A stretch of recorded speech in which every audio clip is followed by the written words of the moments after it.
Good morning, Keith Tebow from FRC Media. Thank you for joining us today. FRC Media we're looking to speak to as many candidates as possible as we head toward the September 6th state primary. With me today, we're talking with State Senator Diana DiZoglio. She is going to be running for state auditor coming up in September and hopefully in November. Senator DiZoglio, thank you for joining me. How are you today? I am doing great. Thank you so much for having me, Keith. It's an honor and a pleasure to be on with you today. I am actually nearby Yeah. in New Bedford this morning. I went to the amazing Portuguese festival and had a great time last night, taking our kebab and grilling it and having, enjoying some of the festivities there. We did a little dancing. Went around, chatted with some friends, caught up with some folks, and it was a great time. And I'm going to be stopping by again really quickly this morning to say hi to some friends. So Yeah. it's great to be in the area, and I'll actually be heading over to Fall River this afternoon to meet up with some folks as well. So very excited to be down here yet again. Been down in this region actually a few times over the last few weeks, and I absolutely love it. It's great to meet with folks and to hear about their concerns and what they want to see in their next state auditor. Yeah. I say this quite often when I've done these interviews with statewide candidates. Unless the candidate is from a specific region, you're from the North Shore, people may not know who Diana DiZoglio is. So fill us in on who you are, give us a little background, and also why you decided to run for auditor. Sure. So, just in a short synopsis, my name is Diana DiZoglio. I am a current state senator running to be your next state auditor to ensure that working families like ours get access to and accountability from our state leaders and our agencies, regardless of our family background, our bank balance, or our zip code. I was born to a 17-year-old single mom, grew up housing insecure, but I cleaned houses and I waitressed my way through our local community college to earn scholarships to become the first in my family to graduate. I know what it's like to struggle and to have to be scrappy. And I understand that without the investments of others, particularly made through state government, I would not have had the opportunities I did. So I know how important it is that our tax dollars that are invested into these state programs and these investments that are made are spent wisely and used efficiently, and that they're not wasted, because every wasted dollar puts another child's future opportunities at risk. And we know there are enough barriers to access for working families. Our state government shouldn't be one of them. But right now, our state government continues to be ranked by almost every good government group as the least transparent and the least accessible state government in the entire nation. We work hard for our tax dollars, and those tax dollars should be spent efficiently, effectively, and without abuse. And I am committed to make sure that we're protecting our hard-earned tax dollars and that those monies are going towards the programs that they were originally intended to go towards. But I can't do it without your support. So I am here today to share my candidacy and my platform with you, and hope to earn your support. Yeah. You know, a lot of people may not know all of the constitutional officers, and probably auditor is probably the one that most people will say, I know the least about. So, sort of give us an overview how you see the auditor's office and how you look to either propel things that have been done in the past or maybe make some changes. And we'll get into some specifics a little bit later, but broadly. Broadly speaking, I have a social justice and equity audit plan that can be found on my website, www.dianaforma.com. Now, my audit plan seeks to address issues ranging from the housing crisis. We know that it's incredibly difficult to find housing that's affordable here in the state of Massachusetts, and folks are struggling just to keep a roof over their heads. When I was growing up, I actually, like I mentioned, grew up housing insecure, but that was due to my own family circumstances. Right now, Keith, we have families working 2, 3, 4 jobs, bringing in multiple incomes that still cannot afford to live here in the Commonwealth of Massachusetts. That needs to be addressed, and I do plan on conducting some audits to help address some of these challenges. And it also ranges to looking at things such as mental health services, addiction services. Like many families watching, I've seen the devastating impacts of substance use disorder and addiction in my own family. Folks need access. We need prevention. We need education efforts. We need to make sure that folks seeking treatment can get access to life-saving treatment. And I'm committed to auditing the Department of Mental Health and the Bureau of Substance Addiction Services to help with those efforts. Also, look, we can do qualitative audits of things like DCF, the Department of Children and Families. I know that I've spoken with so many social workers and other workers that work over in these agencies that care deeply about the children in our communities and the family in our communities. But what we find is that all too often we hear that there are understaffing issues, that there are resource challenges, and that there are gaps that are in the system. And we know that we've seen some tragedies in recent years with some children having lost their lives trying to go through this or going through this process in the Department of Children and Families. So there are gaps that we need to fill.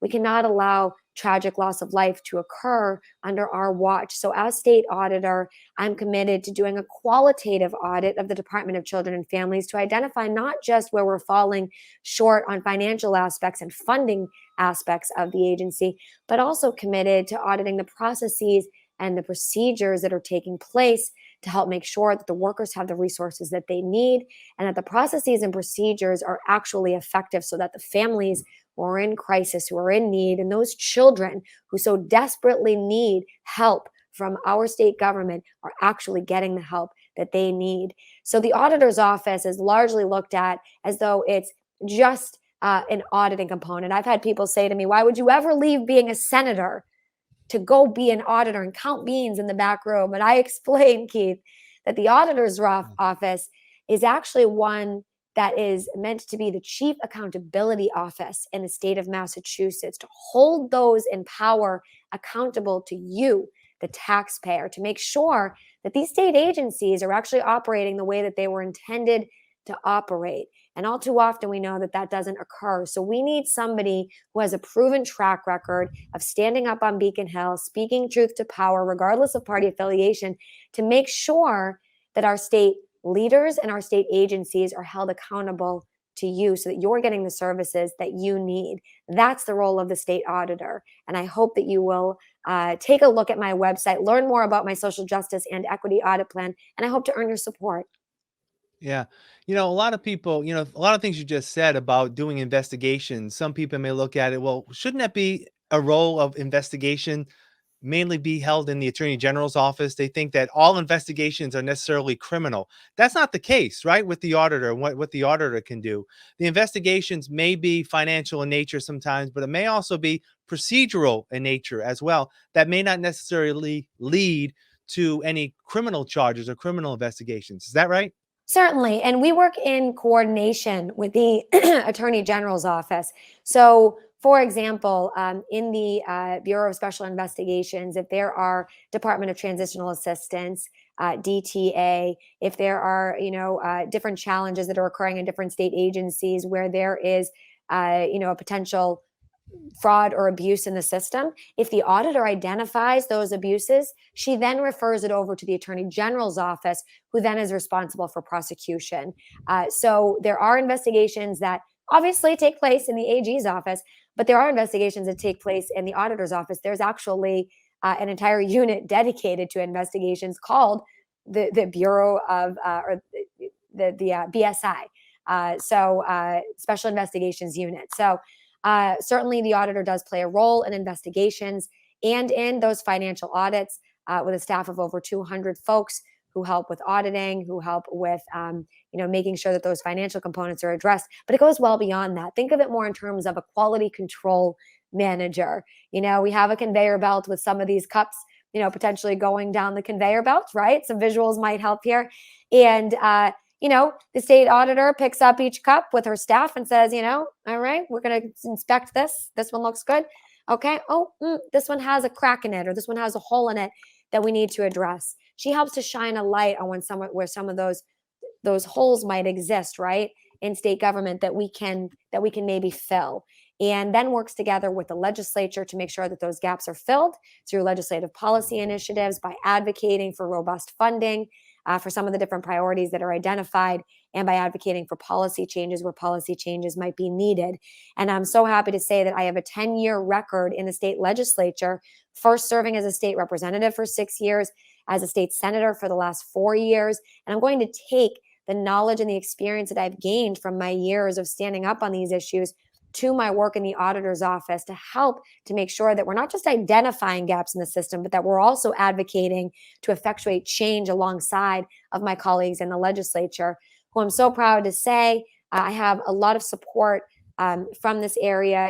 I've worked alongside of so many of our local colleagues, and have worked alongside of Senator Mark Montigny, whose endorsement I have in this race, Senator Mark Pacheco, whose endorsement I have in this race, Representative Cabral from New Bedford, Representative Chris Hendricks from New Bedford.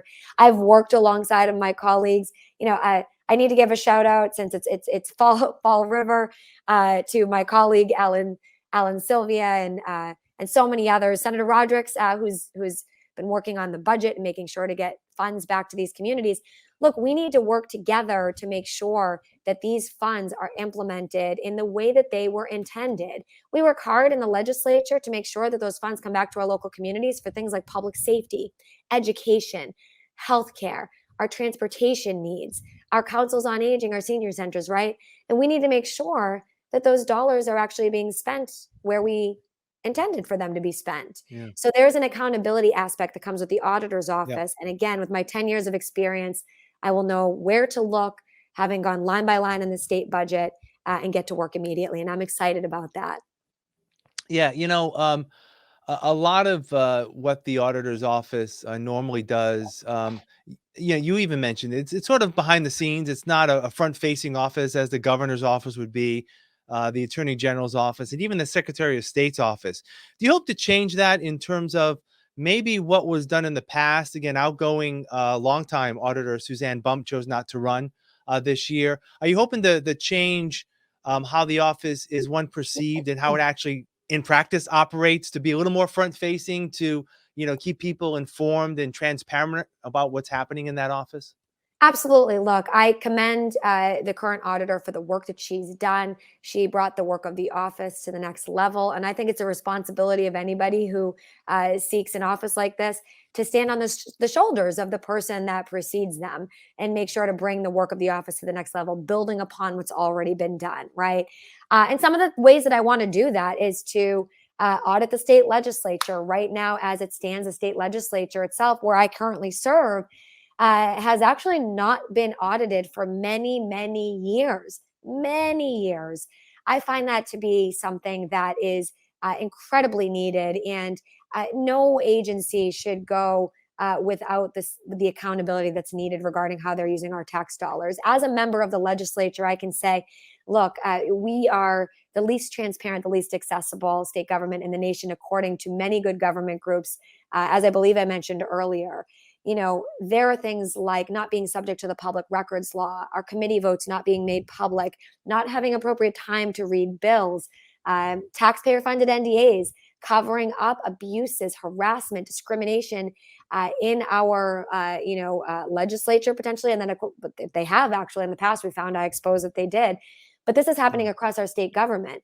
And we need to make sure that we have a transparent, accountable process in the legislature to you, the taxpayer, and the folks that sent us here. So having learned what I've learned about being in the legislature as a member of it and consistently challenging my leadership team for more transparency and more accountability, my own Democratic leadership team, I might add, this is not a partisan issue. I've stood up to the Republican administration, just like I've stood up to the Democratic leadership team in the legislature to say, we need accountability for families in our communities. And as state auditor, I'm the only candidate in this race across the board who's committed to conducting an audit of the legislature when elected. I also need to say that, I have called Keith for audits of the non-disclosure agreements that have been abused across our state government for years using your tax dollars.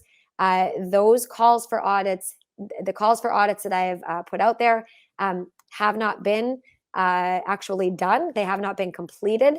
As the next state auditor, I do plan on conducting a full investigation and audit using whatever powers are available in the auditor's office to make sure that we get to the bottom of how much in our tax dollars has been abused to silence victims of harassment, discrimination, and abuse across our state government. Just to share my story with folks, when I was serving as a legislative aide in the House of Representatives, when I first began my work at the State House years ago, I was a younger woman in my 20s, and I was actually sexually harassed while I was working in our own House of Representatives. And the way that House leaders thought it was appropriate to deal with that harassment and to make it stop was to fire me and to send me on my way, and then to require that I sign on my way out the door a taxpayer funded non disclosure agreement that was meant to prevent me from talking about literally anything that I'd seen, witnessed, or experienced behind the closed doors of Beacon Hill amongst some of the most powerful politicians in Massachusetts. But I didn't let them get rid of me or keep me quiet. And I did not leave state government like they told me to do. I instead decided to run for state representative myself. And a little over a year later, made my way back into that same chamber as the youngest woman serving in the House of Representatives at that time. And friends, when I got elected, I knew it was my responsibility to fight like hell for other working families like ours, who maybe for different reasons, but who have also been dismissed or ignored or disenfranchised from a system in state government that's not being held accountable, and that's not being transparent, and that's abusing our taxpayer dollars to cover up things like harassment of all kinds. We have a disabled community, an LGBTQIA plus community, our communities of color, all sorts of folks who might be being harassed for whatever reasons that Yeah. are able to be silenced. And we're paying the tab for this, friends, and that is unacceptable. Right. So I am the only candidate in this race that's committed to conducting a full audit and an investigation of those taxpayer dollars that have gone towards covering up misdeeds by powerful politicians. And I think that's Yeah. incredibly important in this race. Yeah. Thank you for sharing your story, by the way. I was going to ask you that question about your personal experience on this matter, and thank you for sharing that with our leaders, with our people here and our voters in Fall River. Very important to share that And information. it's And an as you said, experience that and so many have. It's an experience that exactly so many have, and maybe not for the same reasons as me, right? right, But I'm sure folks in our community, in our communities, can relate to having been ignored or dismissed, or disenfranchised or put out or right, shut out from a process, that they were just trying to have a voice in. And I think right. everybody can relate to that. Yeah.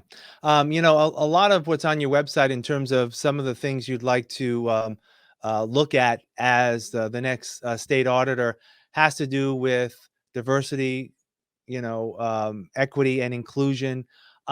How do you tie that in with gateway cities like Fall River? I mean, your region, you have Methuen and Haverhill, um, still considered gateway cities, a little smaller than Fall River and New Bedford. How do you hope to tie that work in that would see benefits maybe to gateway cities like Fall River? Sure. Well, there's a reason why I have the support of a lot of legislators from this region and have worked so well with them. And it's because I come from gateway cities myself. I was born in the city of Methuen, a gateway city, and I moved around quite a bit. Like I said, I grew up housing insecure, and I moved around quite a bit between mostly the cities of Methuen and Lawrence. I Mhm. also lived in Lawrence for many years growing up, and I have connected so well with our legislators in this region on those issues of fairness and social justice for our communities who are not getting their fair share of those funds in state government and are disproportionately impacted by some of the policies in our state government. We need to make sure that we're supporting working families in all of our communities, but we see so often that our local schools are not receiving the robust funding that they need to provide a great education, regardless of zip code, right? And that they're struggling for these resources. We see our transportation systems, our roads and our bridges not getting the funding that they so desperately need. And I need to say that, we need, when we talk about funding, we talk about the auditor's office, we can't leave out, the discussion about revenue, right? And I'm proud to say that I've been a strong supporter of the Fair Share Amendment, which will be on the ballot this fall. I do encourage folks to support that ballot initiative. It's also known as the millionaire's tax. But it's a fair way and a progressive way to actually support these projects in our communities without hurting the lowest income or the middle and low income working families in our communities who are struggling to make ends meet. I am the candidate in this race that has staunchly supported, voted for 4 times that Fair Share Amendment to put that on the ballot to help fund our education and our transportation in gateway cities in a way that doesn't disproportionately harm those same working families by putting the burden on their shoulders of having to see significant increases in their taxes, right? So this is a way that we can fund these priorities without putting that on the shoulders of working families. My opponent in this race has actually done the opposite of this and championed, I'm not sure where he stands on this particular issue, and I hope he supports it, of course, but he's actually supported the gas tax being raised by 25 cents per gallon and has been on the record for the last several years actually pushing for a 25-cent increase on our gas tax as a way to fund the transportation system. I find that to be a very regressive way to fund transportation. Yeah. And, I understand that my opponent hails from Brookline, and, maybe he's had a different experience having, lived in Brookline, and funding transportation, might be viewed differently from him. But I can say, coming from Lawrence, coming from Methuen, coming from a gateway city, not everybody has access to, public transportation, and folks, don't have the option necessarily and need to drive to work. They need to have a way to get to work. And raising the gas tax, like my opponent wants to do, by 25 cents per gallon, would just hurt families incredibly so, especially during this time when we're seeing gas prices the way that they are, inflation the way that it is. Working families can't afford to shoulder that burden. So I vehemently disagree with my opponent's plan to raise the gas tax by 25 cents. And I think that that's incredibly important that we have that discussion when we're talking about the auditor's role, because we are going to be looking at those revenues, and we are going to have the right to use the bully pulpit of the office to advocate for some of these policies. And we need to make sure that we're electing candidates that reflect working family values, that support our working families in our communities and don't disproportionately harm them. And I have the lived experience of having, had to struggle in driving to work and, paying those high gas prices. And I think that's an incredibly important differentiator in this race. So I do need to, say that I needed to, get that out there, that there are ways to fund transportation, along with, look, we talked about things like the MBTA, right? And, commuter rail, MBTA, all of these different things. And we've seen in the paper that the MBTA is actually literally catching on fire right now. And we as taxpayers, even if you don't use the MBTA, we as taxpayers are footing the bill for these things that need to occur to make these changes and upgrade the MBTA so that it is safe for workers and so that it's safe for riders, and families who need to use the T to get to work. I'm the only candidate in this race that's committed to conducting a safety audit to make sure that funds are being spent effectively and efficiently, and to make sure that we're meeting our targeted goals regarding safety on the MBTA as well. Yeah, I want to be respectful of your time. I want to get a couple more questions in before we have to let you go. One has to do with working with local cities and towns like a Fall River. A lot of what you said has to do with audits of state agencies, and I know that's a big focus of the auditor. There are any opportunities to work with local governments as well to meet their needs if there is a need for any type of support in terms of auditing or investigations? Certainly, yes. It needs to be requested by the municipality, though. That is the one thing that's, maybe a little bit different than folks might think. The inspector general, and there are some differences here with some of the roles in state government that folks play. It's sort of divvied out to different offices. And the inspector general is actually able to go into a community and conduct an audit and an investigation without necessarily having been invited. And I know that this is the case because and this is why experience matters, right? As a state senator, I had, and I think it was as a state rep too. I think I was in the transition from rep to senator during that time. But as a legislator, I had called for audits and investigations into an issue that we had in my hometown of Methuen, where there was a police contract that was voted on that was very, suspicious in nature, that had, provisions in it that frankly, would have potentially bankrupted our community. And I had called for an audit and an investigation into this. And we at the time needed to navigate who was responsible for conducting this type of audit and an investigation into the city's processes and procedures, my own city. And we found out that it was actually something that the inspector general was able to investigate because the city itself had to actually ask the auditor to investigate them in order for her to be able to do so. But the inspector general is able to just go in and to conduct that audit and investigation. So there are different ways that those are done, and they work in partnership with each other. Right. As we wrap up, one of the things I'd like to give you the opportunity as we wrap up is to talk directly to the voters of Fall River through us, those that will be voting in the Democratic primary on September 6th, and maybe how to differentiate between you and your opponent, Chris Dempsey. Certainly. Well, my name is Diana DiZoglio. Once again, I'm a state senator running to be your next state auditor to support working families like ours, regardless of how we grew up, what our bank balance is, or where we live in the Commonwealth.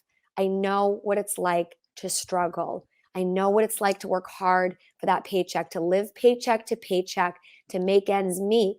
And we work hard for those tax dollars that we pay. We need to make sure that those tax dollars are being respected and that they're being used wisely and efficiently. And I will be an auditor that will defend the people. I have a proven track record, like I just said, of standing up on Beacon Hill, regardless of party affiliation, and speaking truth to power, of calling for audits, of demanding investigations. As your next state auditor, again, I won't need to keep calling for audits or demanding investigations. I will audit and I will investigate relevant state agencies, our own legislature, the abuse of these non-disclosure agreements, in order to make sure that our tax dollars are not being abused, that they're not being wasted, that they're not being used fraudulently, but also to make sure that they're being used efficiently and effectively, right? Because every wasted dollar is another child's future opportunity that's put at risk. It's another environmental justice initiative that doesn't become realized. It is another Council on Aging program, senior center program that doesn't get fully funded. It's another educational program that doesn't get fully funded. So all of the things that we care about, right, that we want to invest in, that are meaningful to us, if we are not spending our tax dollars wisely, not only is it taking money out of your pocket and wasting it, but it's also ensuring that we don't get to realize these great goals that we have in the Commonwealth of making the Commonwealth a better place to live and work for all of us. I think is when you talked about those differentiators. Look, I'm for banning the abuse of our taxpayer-funded NDAs. It's a bill that I passed unanimously in the state Senate, thanks to the support of our local senators here in this region. And I'm so grateful for that support. But I can tell you, not everybody's a fan of transparency and accountability on Beacon Hill. And my opponent in the Democratic primary actually voted as a member of Brookline Town Meeting, his hometown of Brookline where he lives. He's a member of the town meeting. He actually voted to allow the town of Brookline to silence victims of harassment and discrimination through the abuse of tax dollars using these taxpayer-funded NDAs, while I was actually fighting to ban the abuse of these taxpayer-funded NDAs across our state government. So there's a big differentiator there. And I think that for our next state auditor, we need to make sure that we're electing somebody who's committed to transparency and accountability, but who's also standing with victims of harassment, discrimination, and abuse. Also, I think the two differentiators, look, I do not support raising the gas tax by 25 cents per gallon. I think it's outrageous that anybody does support something like that, especially during this incredibly challenging time. So there is a big differentiator between my opponent and me as well. I think there's a way to fund our transportation system that does not put the burden on the shoulders of working families in our communities. So those are just some two differentiators. But mainly, friends, look, I'm running because I want to remain at your service and take my 10 years of experience in the legislature fighting for working families. I have a proven track record of standing up. I've been supported by the Massachusetts Nurses Association. I've been endorsed by the Massachusetts Teachers Association, by the Professional Firefighters of Massachusetts, by the AFL-CIO, by Emily's List. I'm so proud to receive these endorsements. And I've received these endorsements because I have that proven track record of standing up for working families. And I hope to have your support as well. I can't do it without you. Please remember that the primary day is September 6th. It's the day after Labor Day. So either mail in your ballot, early vote, or make sure to mark your calendar because this is a very low profile race. And we know that. And we have a lot of work to do making sure that folks know that the primary, the Democratic primary, is the day after Labor Day. So mark your calendars. I know folks they'll be busy getting kids back to school, coming back from vacation. So mark your calendars. It's a very important election and Yep. lots at stake, like you just heard. Thank you. All right. Senator Diana DiZoglio, running for state auditor. Best of luck, and I hope to speak to you again before November. Thank you for joining us.